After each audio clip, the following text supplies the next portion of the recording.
Assalamualaikum warahmatullahi wabarakatuh. Sebelumnya, perkenalkan dulu, kami dari kelompok 2 yang beranggotakan teman saya Fitri Dian Nuryati NPM 052, kemudian saya sendiri Hendra Suryo Saputro NPM 083, dan teman saya Septi Kusumaningati NPM 141. Di sini perkenankan kami untuk mempresentasikan hasil dari diskusi kami mengenai audit sistem kepastian kualitas.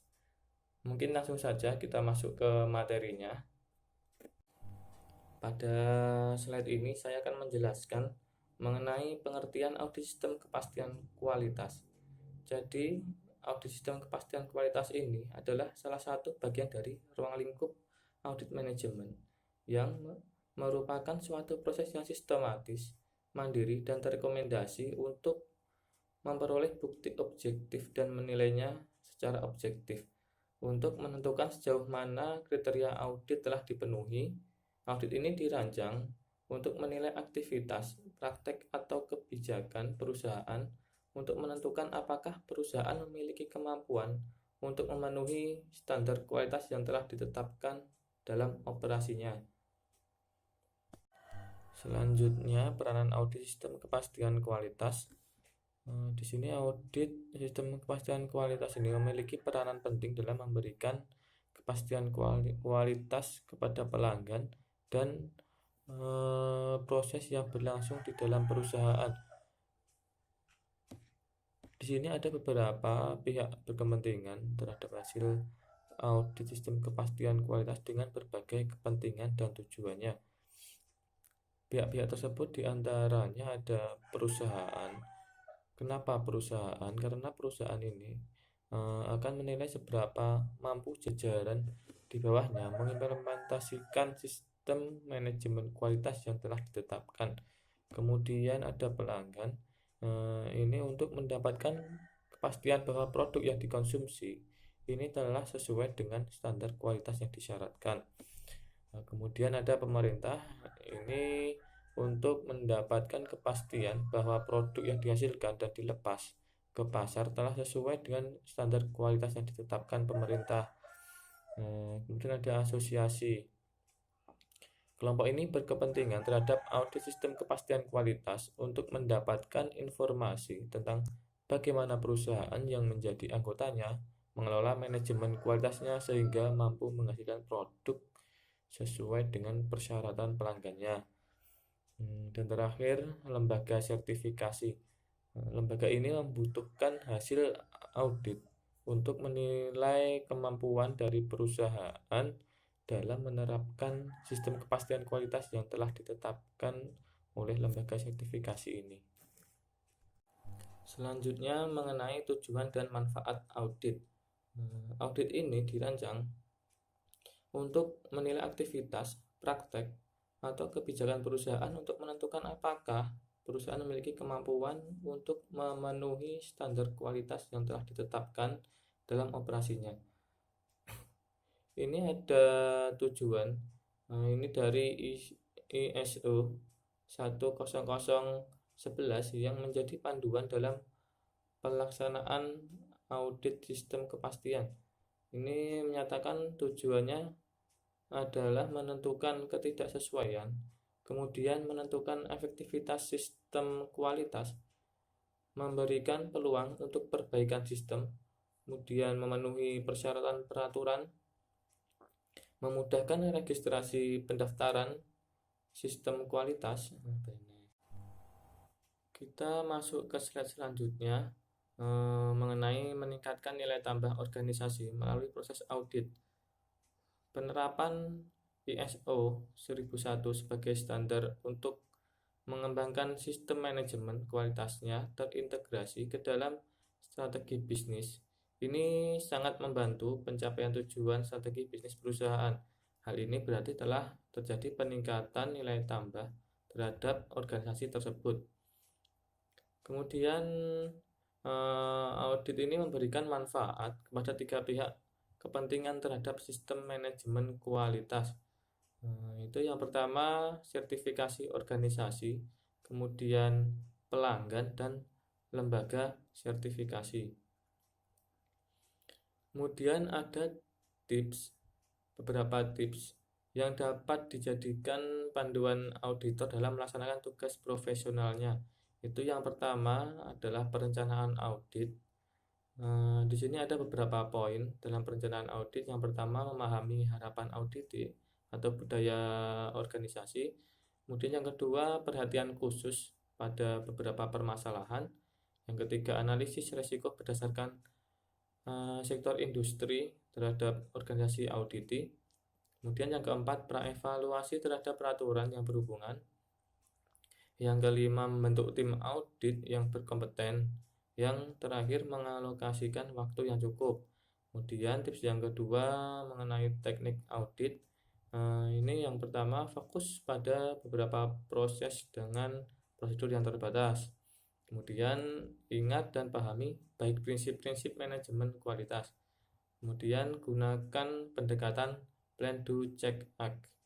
Ini untuk mengevaluasi efektivitas organisasi. Kemudian yang terakhir ini adopsi pendekatan holistik untuk mengumpulkan temuan audit daripada hanya berfokus pada individual klausul dari ISO 9001/2000. Kemudian tips yang ketiga ini keputusan dan analisis. Ini dengan memasukkan temuan ke dalam perspektif atau penilaian risiko. Kemudian hubungkan temuan dan pengaruhnya terhadap kemampuan organisasi menyediakan produk sesuai dengan spesifikasi. Tips yang terakhir mengenai laporan dan tindak lanjut. Ini poin yang pertama, dengan melaporkan secara pantas temuan-temuan audit, dan laporan harus objektif dan berfokus pada audiens yang tepat. Kita masuk ke slide selanjutnya mengenai manajemen kualitas. ISO mendasarkan manajemen kualitas pada 8 prinsip manajemen kualitas yang terdiri dari yang pertama, fokus pada pelanggan. Di sini fokus dalam pelanggan. Semakin tinggi kemampuan untuk memenuhi harapan atau keinginan pelanggan, maka semakin tinggi pula potensi perusahaan untuk mendapatkan laba yang lebih besar, pangsa yang lebih luas, pertumbuhan dan perkembangan usaha yang signifikan. Kemudian untuk yang kedua, kepemimpinan. Kepemimpinan dalam perusahaan ini harus mampu merumuskan visi dan misi perusahaan. Di samping itu, pemimpin juga harus mampu merumuskan tujuan perusahaan dengan menciptakan dan memelihara lingkungan internal yang kondusif, yang membuat semua personalia di dalam perusahaan terlibat secara optimal dalam pencapaian tujuan perusahaan. Kemudian yang ketiga, keterlibatan SDM. Di sini SDM sebagai kekuatan bersaing memberikan ruang dan waktu yang memadai kepada seluruh individu dan kelompok di dalam perusahaan untuk terlibat dalam pencapaian keberhasilan perusahaan. Kemudian yang keempat, pendekatan proses. Di sini proses didefinisikan sebagai kumpulan aktivitas yang saling berhubungan, mempengaruhi, di mana berubahnya input menjadi output. Perubahan yang dimaksud ini adalah terjadinya proses penciptaan nilai tambah pada input yang diolah, sehingga output yang dihasilkan mampu memenuhi persyaratan pelanggan.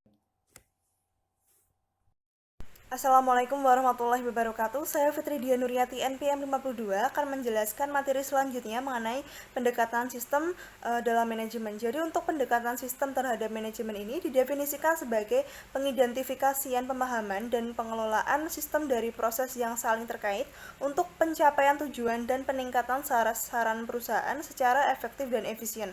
Untuk penerapan prinsip-prinsip ini akan membantu perusahaan untuk yang pertama, menstrukturkan sistem menuju pencapaian tujuan dan sasaran yang lebih efektif dan efisien. Lalu yang kedua, memahami keterkaitan antara proses dengan sistem. Lalu yang ketiga, menggunakan pendekatan terstruktur guna mengharmoniskan dan mengintegrasikan proses-proses. Lalu yang keempat, memahami dengan baik tentang peranan dan tanggung jawab yang diperlukan untuk mencapai tujuan bersama. Dan oleh karena itu akan mengurangi terjadinya hambatan antar fungsi dalam organisasi. Yang kelima, membantu kemampuan organisasi dan penetapan kendala-kendala dari sumber daya sebelum bertindak. Lalu yang keenam, menentukan target dan mendefinisikan bagaimana aktivitas-aktivitas spesifik dalam sistem harus beroperasi. Lalu yang terakhir, yang ketujuh, melakukan perbaikan terus-menerus dalam organisasi melalui pengukuran dan evaluasi. Sedangkan manfaat yang diperoleh dari penerapan pendekatan sistem ini adalah yang pertama, integrasi dan kesesuaian dari proses-proses terbaik dalam mencapai hasil-hasil yang diinginkan. Lalu yang kedua, kemampuan memfokuskan usaha-usaha dari proses-proses kunci. Lalu yang ketiga, memberikan kepercayaan pada pihak-pihak yang berkepentingan terhadap konsistensi dan efisiensi dalam sebuah organisasi. Yang selanjutnya, perbaikan yang terus-menerus atau berkesinambungan. Jadi untuk peningkatan berkesinambungan atau continual improvement ini merupakan pengembangan dari konsep peningkatan terus-menerus, di mana dalam peningkatan yang berkesinambungan ini dilakukan suatu stabilisasi terlebih dahulu terhadap peningkatan yang telah dilakukan sebelumnya untuk melakukan peningkatan berikutnya. Jadi peningkatan berkesinambungan ini terhadap kinerja organisasi ini harus menjadi tujuan tetap organisasi untuk mendapatkan yang terbaik dalam pencapaian tujuan dan sasaran organisasi baik jangka pendek maupun jangka panjang. Lalu untuk penerapan prinsip-prinsip ini akan membantu perusahaan untuk yang pertama, menggunakan pendekatan organisasi secara konsisten guna perbaikan yang berkesinambungan pada kinerja suatu organisasi tersebut. Lalu yang kedua, memberikan pelatihan yang memadai kepada setiap orang dalam organisasi tentang metode dan alat-alat peningkatan berkesinambungan. Lalu yang ketiga, menjadikan peningkatan berkesinambungan dan dari produk, proses, dan sistem itu sebagai tujuan utama individu dan kelompok dalam organisasi. Lalu yang keempat, menetapkan sasaran-sasaran dan ukuran-ukuran yang terkait dengan peningkatan berkesinambungan. Lalu yang terakhir atau kelima, memberi pengakuan dan penghargaan terhadap peningkatan yang telah tercapai. Lalu, sedangkan manfaat yang diperoleh dari penerapan prinsip ini antara lain, yang pertama, meningkatkan kinerja melalui peningkatan keunggulan bersaing perusahaan. Lalu yang kedua, menciptakan kesesuaian dari aktivitas-aktivitas peningkatan pada semua tingkat terhadap tujuan strategis organisasi, Lalu yang ketiga, memberi fleksibilitas dalam bereaksi secara cepat terhadap berbagai kesempatan yang ada. Lalu yang terakhir, mengoptimalkan penggunaan sumber daya perusahaan. Yang selanjutnya adalah pembuatan keputusan berdasarkan fakta. Jadi keputusan yang efektif ini biasanya dibuat berdasarkan analisis yang tepat serta informasi yang akurat yang mewakili fakta yang terjadi. Jadi berkaitan dengan sistem manajemen kualitas, keputusan dan kebijakan yang dibuat berdasarkan fakta ini memberikan manfaat kepada organisasi. Berupa, yang pertama, mengambil keputusan berdasarkan informasi yang akurat, lalu yang kedua, meningkatkan kemampuan untuk menunjukkan efektivitas dan keputusan terdahulu melalui referensi terhadap fakta-fakta yang terdokumentasi. Lalu yang ketiga, meningkatkan kemampuan untuk meninjau ulang serta mengubah opini dan keputusan-keputusan. Yang selanjutnya adalah hubungan saling menguntungkan dengan pemasok. Jadi menjadikan pemasok serta mitra bisnis utama selain pelanggan ini berarti perusahaan melibatkan pemasok dalam berbagai keputusan strategi bisnisnya. Hubungan yang saling menguntungkan ini harus dikembangkan oleh perusahaan dengan pemasoknya dalam rangka meningkatkan kemampuan kedua belah pihak dalam memberikan nilai tambah. Untuk penerapan prinsip ini akan membantu perusahaan untuk yang pertama, menetapkan hubungan yang menyeimbangkan hasil-hasil jangka pendek dengan pertimbangan-pertimbangan jangka panjang. Lalu yang kedua, memanfaatkan keahlian sumber daya dan mitra bisnis. Yang ketiga, mengidentifikasi dan memilih pemasok-pemasok utama yang dapat diandalkan. Lalu yang keempat, menciptakan komunikasi yang jelas dan terbuka dengan para pemasok.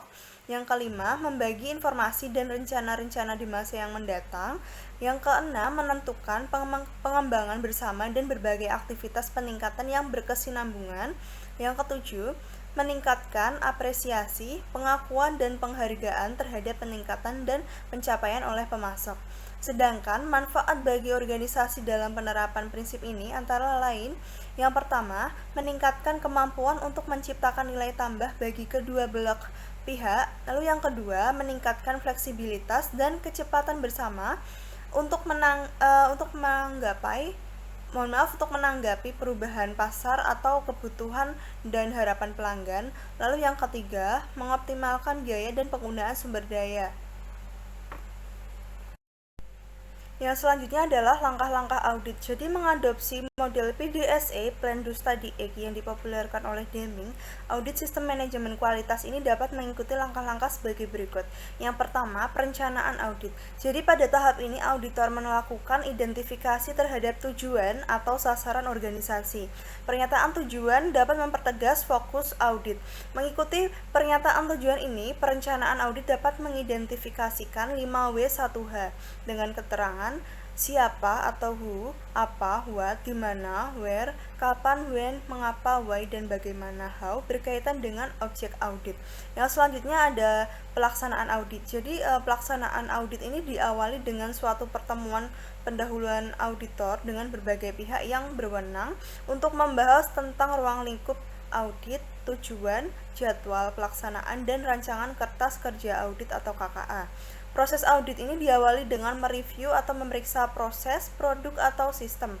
Proses audit ini melibatkan wawancara dan investigasi untuk mengembangkan temuan yang didapat serta evaluasi untuk menghubungkan temuan-temuan tersebut dengan kriteria audit yang telah ditetapkan. Lalu yang selanjutnya, mempelajari hasil audit. Hasil audit ini menyajikan informasi tentang kekuatan, kelemahan, dan beberapa bagian yang membutuhkan peningkatan dalam organisasi audit. Laporan hasil audit yang disampaikan auditor ini memuat kesimpulan hasil audit yang didukung bukti atau temuan audit dan rekomendasi. Jadi rekomendasi ini yang diberikan untuk peningkatan atau perbaikan hal-hal yang masih perlu diperbaiki. Sebagai respon terhadap laporan audit, pihak-pihak yang terkait dengan hal tersebut ini kemudian mengembangkan rencana tindakan perbaikan berdasarkan rekomendasi yang diberikan auditor. Untuk hasil pengembangan tersebut ini dirumuskan dan didokumentasikan dalam suatu rencana tindakan-tindakan korektif yang akan diambil. Rencana tindakan ini seharusnya menspesifikasi langkah-langkah korektif dan jangka waktu yang dibutuhkan berkaitan dengan permasalahan-permasalahan yang diungkap oleh audit. Yang terakhir ada tindakan perbaikan. Jadi pada tahap ini, organisasi didampingi oleh auditor mengimplementasikan rencana tindakan perbaikan yang telah ditetapkan. Hal ini memastikan bahwa rekomendasi dan kesimpulan yang dibuat oleh auditor ini didukung dengan rencana tindakan perbaikan oleh pihak terkait. Ini dapat membantu organisasi dalam mencapai tujuan peningkatan yang berkelanjutan. Untuk slide selanjutnya akan dijelaskan oleh teman saya. Baik, saya akan sedikit menjelaskan terkait dengan persyaratan sistem kepastian kualitas. Persyaratan sistem kepastian kualitas ini berdasarkan ISO 9001-2/2001 yang meliputi yang pertama ada klausul 4 tentang sistem manajemen kualitas. Beberapa kriteria kualitasnya, yang pertama adalah mengidentifikasi proses yang dibutuhkan untuk sistem manajemen kualitas dan aplikasinya dalam organisasi. Yang kedua, menentukan tahapan dan interaksi proses-proses yang berjalan. Yang ketiga, ada menentukan kriteria dan metode yang diperlukan untuk memastikan bahwa baik operasi maupun proses-proses yang berjalan ini secara efektif. Yang keempat, ada memastikan ketersediaan sumber daya dan informasi yang diperlukan untuk mendukung kegiatan operasional dan pemantauan proses-proses yang berjalan. Yang kelima, ada memantau, mengukur, dan menganalisis proses-proses yang berjalan.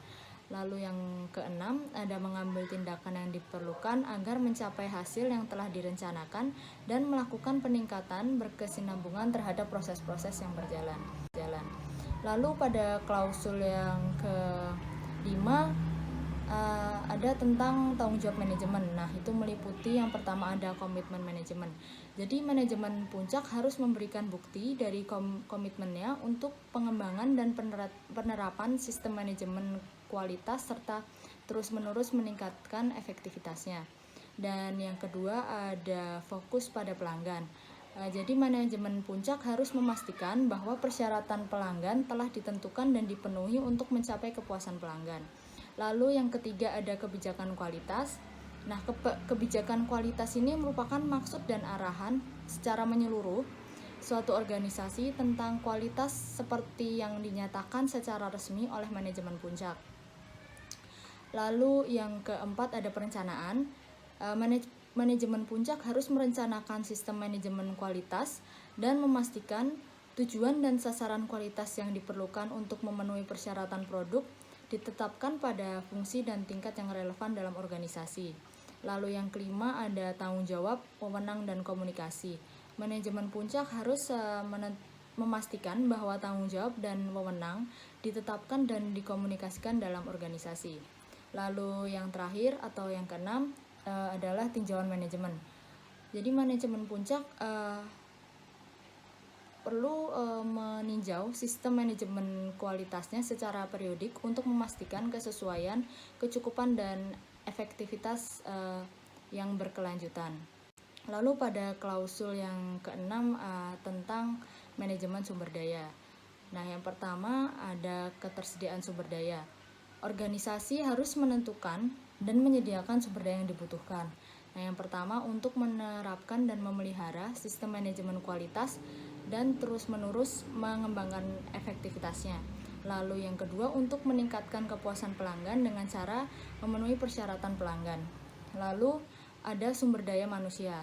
Nah, personel yang bekerja diharapkan dapat mempengaruhi kualitas produk. Maka personel tersebut harus memiliki kompetensi yang berdasarkan pendidikan, pelatihan, keahlian, dan pengalaman yang sesuai. Lalu ada infrastruktur. Organisasi harus menetapkan, menyediakan, dan memelihara infrastruktur yang dibutuhkan untuk mencapai kesesuaian terhadap persyaratan produk. Nah, infrastruktur ini mencakup gedung, ruang kerja, peralatan penunjang, lalu peralatan yang dipakai dalam proses, dan sarana pendukung. Lalu yang terakhir ada lingkungan kerja. Jadi organisasi harus menentukan dan mengelola lingkungan kerja yang dibutuhkan untuk mencapai kesesuaian terhadap persyaratan produk. Lalu pada klausul ke-7 di sini ada tentang realisasi produk. Yang pertama perencanaan realisasi produk. Nah, dalam merencanakan realisasi produk, organisasi harus menetapkan hal-hal yang pertama, sasaran dan persyaratan kualitas bagi produk. Lalu yang kedua ada kebutuhan untuk mendapatkan proses, dokumentasi, dan penyediaan sumber daya untuk produk. Dan yang ketiga ada dokumen yang dibutuhkan untuk memberikan bukti bahwa proses realisasi menghasilkan produk yang memenuhi persyaratan. Lalu yang kedua ada pembelian. Organisasi harus memastikan bahwa produk yang dibeli sesuai dengan persyaratan pembelian. Nah, maka organisasi ini harus mengevaluasi dan menyeleksi kemampuan pemasok dalam memasok produk yang sesuai dengan yang disyaratkan oleh organisasi. Lalu yang ketiga ada produksi dan penyediaan jasa. Nah, ini meliputi yang pertama ada pengendalian produksi dan penyediaan jasa. Lalu yang kedua validasi proses produksi dan penyediaan jasa. Yang ketiga ada identifikasi dan mampu terlusur jika diperlukan. Dan yang keempat ada properti pelanggan. Yang kelima ada pemeliharaan produk. Dan yang terakhir dari realisasi produk ini ada pengendalian, pengukuran, dan pemantauan alat. Organisasi harus menentukan pemantauan dan pengukuran yang dilakukan serta pemantauan dan pengukuran sarana yang dibutuhkan untuk menyediakan bukti-bukti kesesuaian produk pada persyaratan yang ditetapkan. Lalu yang terakhir pada klausul ke-8 tentang pengukuran, analisis, dan peningkatan. Dalam organisasi harus merencanakan dan menetapkan proses pemantauan, pengukuran, analisis, dan pengembangan yang dibutuhkan Untuk yang pertama memperlihatkan kesesuaian produk, yang kedua memastikan kesesuaian sistem manajemen kualitas, yang ketiga meningkatkan peningkatan berkelanjutan yang efektif terhadap sistem manajemen kualitas. Nah, ini harus bergantung pada ketetapan metode yang berlaku termasuk teknik statistik dan jangkauan pemakaiannya. Sekian presentasi dari kelompok kami, banyak kurangnya mohon dimaafkan. Wassalamualaikum warahmatullahi wabarakatuh.